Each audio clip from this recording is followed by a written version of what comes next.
The following program contains explicit American history. If you suffer from stupidity, Randall may not be right for you. Check with your revisionist historian. Proclaiming the truth in the highways and byways of the world. Fighting for justice in the dark alleys of politics. Raising the voice of resistance to a fevered pitch. And he knows where to find the best and worst jail food in America. Randall Terry.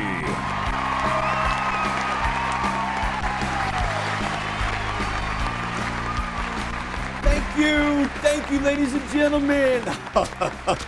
Yeah, in the wicked people's punch bowl, I love you, and I thank you for letting me be a part of this program. Rudy Giuliani weighs in on the mosque at Ground Zero, and Nancy Pelosi calls for an investigation of those who are opposing this mosque, and the U.S. withdraws its military from Iraq. Today's program brought to you in part by your local mosque, an embassy for Islam in your neighborhood, and by General Motors. When we grow up, we want to be like Ford. I'll be right back with a Rock'em Sock'em show and an explanation about those crazy insults that people put up there about me every day. First, a word from my friend Joey DeHama. My associates and I have a lot of time in here to watch television when we're not playing bocce ball or working in the pottery class. If you've got to do time, trust me, you want to do it in Club Fed. Anyway, this situation where they're trying to build a mosque at Ground Zero, Maron, these people who are trying to do this should be slapped repeatedly. And that crazy wench, what's her name from California? Pelosi? She gives a disgrace to a name that ends in a vowel. That woman needs to spend maybe just a week inside of some nice mosque and listen, have a translator there for her, and listen to the words that they're saying about her. This mosque, the whole idea behind it is a disgrace. Trust me, if I wasn't in here, I would make sure that the mosque was not built. Welcome to the program, friend. You know, I thought it would be appropriate to take a minute to let you know what happens every day when I walk in that door and there's an insult waiting for me, gets my creative juices going. These insults are real insults. Let's see what this one says. Fringe nut. Sometimes you feel like a nut. Sometimes you don't. These insults are real. These are things that people say about me in print, television, radio, and online. Oh, there's the one I used today. Victor. There's some that we don't use. But I want to say a couple things about these. If you don't have people saying stuff like this about you, you might not be doing enough. I'm just saying. The Lord said that blessed are you when men hate you, revile you, cast your name out as evil, say all kind of bad things against you falsely, separate you from their company. There's one I really love. Outhouse rat. What does that even mean? He said, blessed are you when they do all that. He said, great is your reward in heaven. That's the way they treated the prophets who were before you. Over-caffeinated. It's kind of lame. There's another passage that Jesus said, if men hate you, he said, remember, they hated me first. Oh, there's one. Publicity stunt man. That hurt my feelings. We should be ticking off the right people. And I'll tell you one other thing, then we're going to go to today's news. When I instruct people on leadership, oh, there's one of my favorites. American Taliban. Here, get a still shot of that. I'll look like it's a mugshot. Click. Click. Click. When I instruct people on principles of leadership, I explain to them, listen closely to what I'm going to tell you, because I'm a leader, okay? That means that I do a thing and I ask people to follow me and they do it.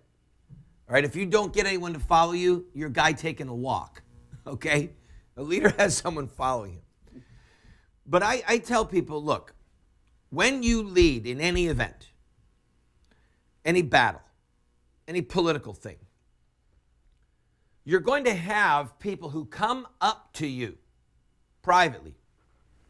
Listen, I'm not sure if you should do that. Do you know that that could really be a problem?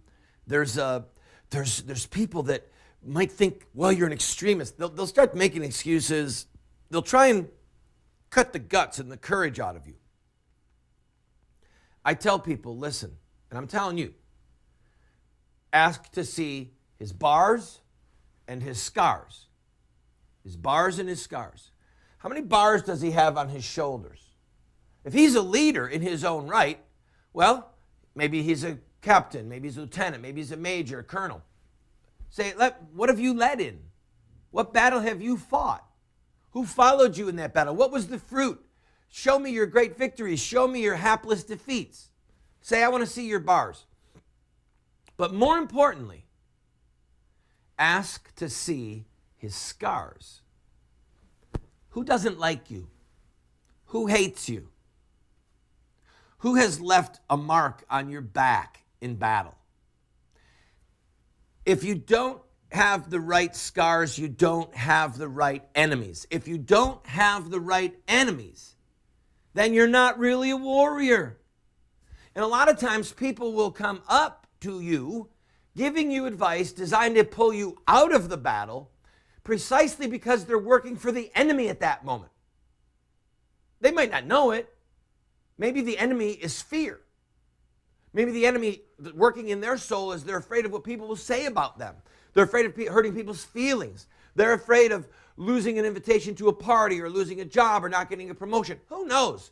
Money plays a big, horrible motivating factor in people's hearts, relationships.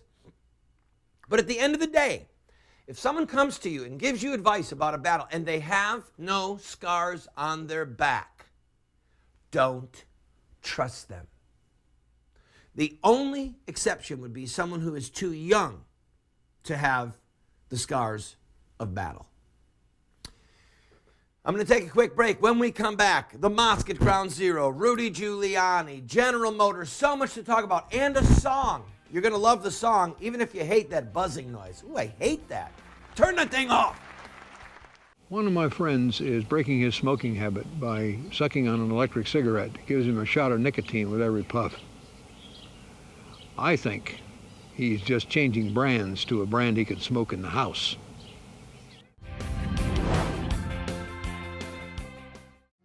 Moments with Moses. Cursed shall you be when you come in, and cursed shall you be when you go out.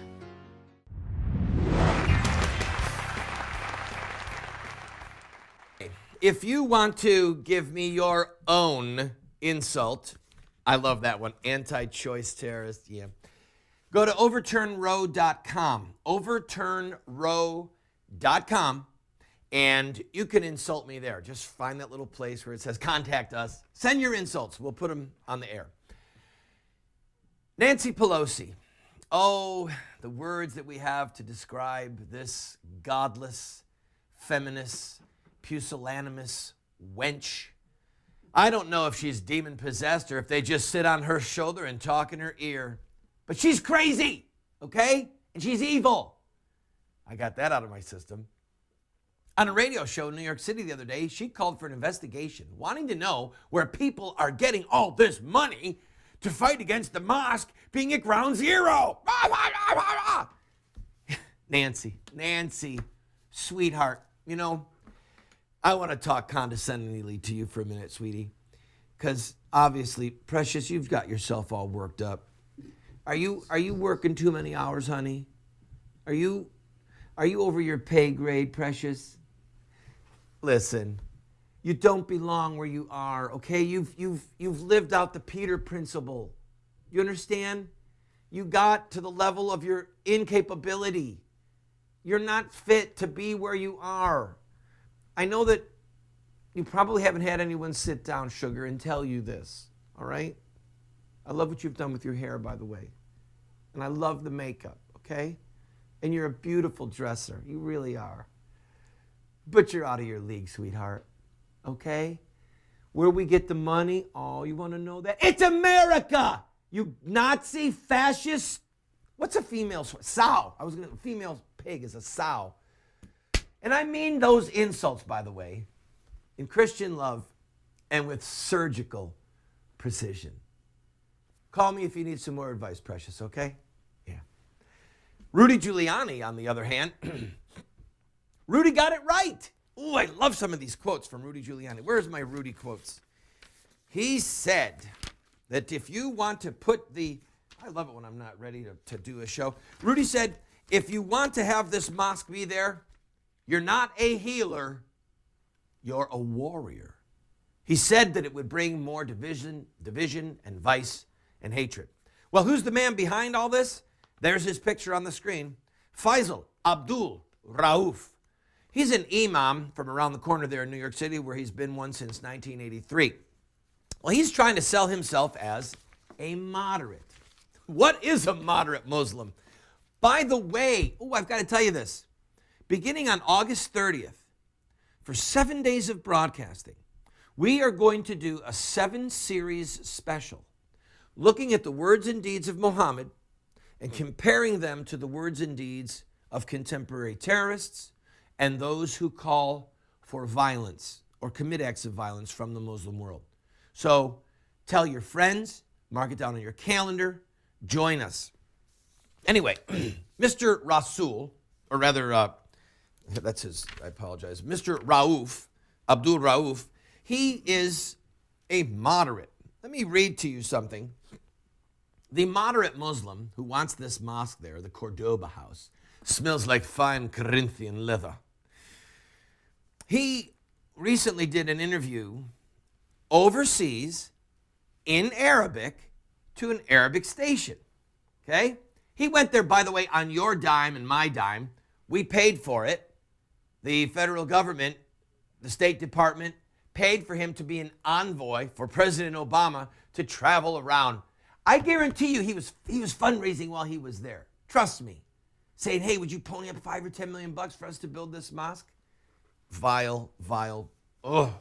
Anyway, a man named Walid Shubat, who used to be a Muslim and is now a Christian, listened to the interview and then told people what he said. And I quote, we'll put these words on the screen for you. What he is suggesting is to make the governors and the political institutions consult Muslim institutions and Muslim personalities like himself in the field, so as to ensure that the decision-making reflects the spirit of Sharia, to make Muslim personalities so that they can begin to influence the government, and so they can become consultants to the government. And then they make sure that the laws are within the spirit of Sharia Islamic laws. Now, in case you don't know, Islamic Sharia law and U.S. constitutional law are almost, I would say 100%, but that would be an exaggeration, but they are almost at odds with each other on every level. Women's rights, human rights, free speech rights, the right to practice your religion, the right to openly practice your religion, the right to criticize someone else's religion. If this man builds this mosque, which, by the way, should be viewed as an embassy, an enemy embassy, because Islam, historic fundamentalist Islam, is a threat to freedom and to America. This mosque should be viewed as an embassy, and that the leader of this mosque has said to the world, the Arabic world, I'm trying to build this there, and I want your support, and what we want to do is be able to influence their state and their federal legislation so that their laws begin to reflect Sharia law. He said it. If you are not smart enough, Nancy, and other people, to oppose this mosque being built there, then get the heck out of office, please, because you're taking up space and you're aiding and abetting the enemies of freedom. I'm going to take a quick break. When we come back, a fun song. Ooh, I like it when I sing.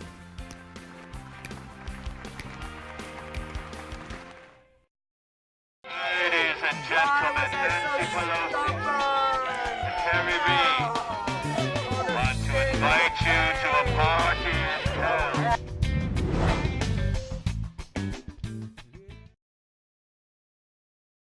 A nation without a conscience is a nation without a soul. A nation without a soul is a nation that cannot live. Sir Winston Churchill. Welcome back to the program, friend. A militant Islamist is somebody with a gun pointed at you. A moderate Islamist is one who ran out of bullets. All right, here's a new song, Sweet Muslim Crude.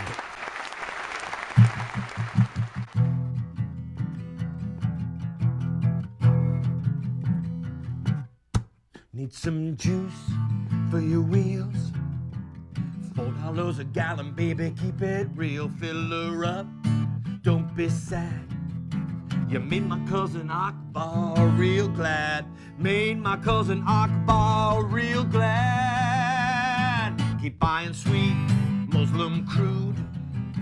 Osama bin Laden wants to thank you, dude. The Taliban man needs guns and food, so buy sweet Arab crude, sweet Muslim crude. Hamas, Hezbollah, Mahmoud Ahmadinejad, PLO, watch him blow.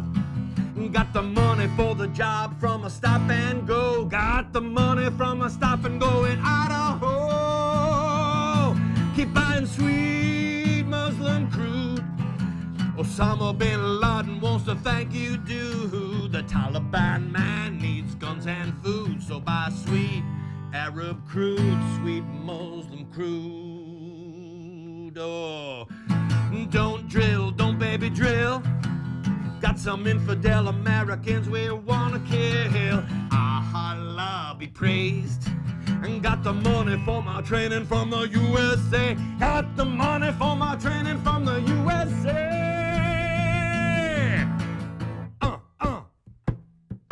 Body bags, who cares? Just keep saving those polar bears. House of Bush, House of Sod. Getting filthy rich from the hand of God. Got blood on your hands. Keep buying sweet Muslim crude. Osama bin Laden wants to thank you, dude. The Taliban man needs guns and food, so buy sweet Muslim crude, sweet, sweet Arab crude.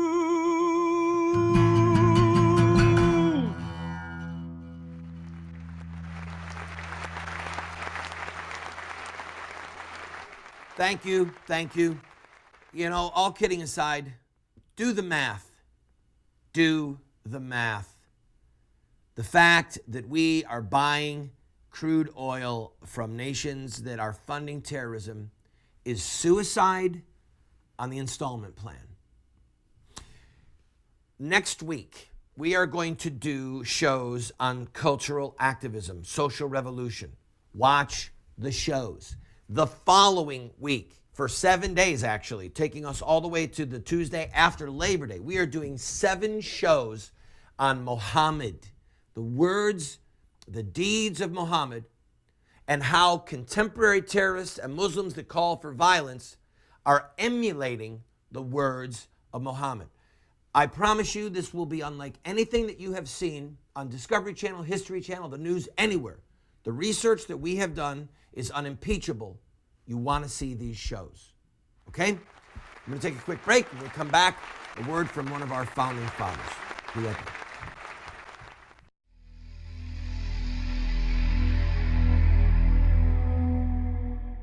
May the creditor seize all that he has. May strangers plunder the fruits of his toil. Let there be none to extend kindness to him, nor any to pity his fatherless children.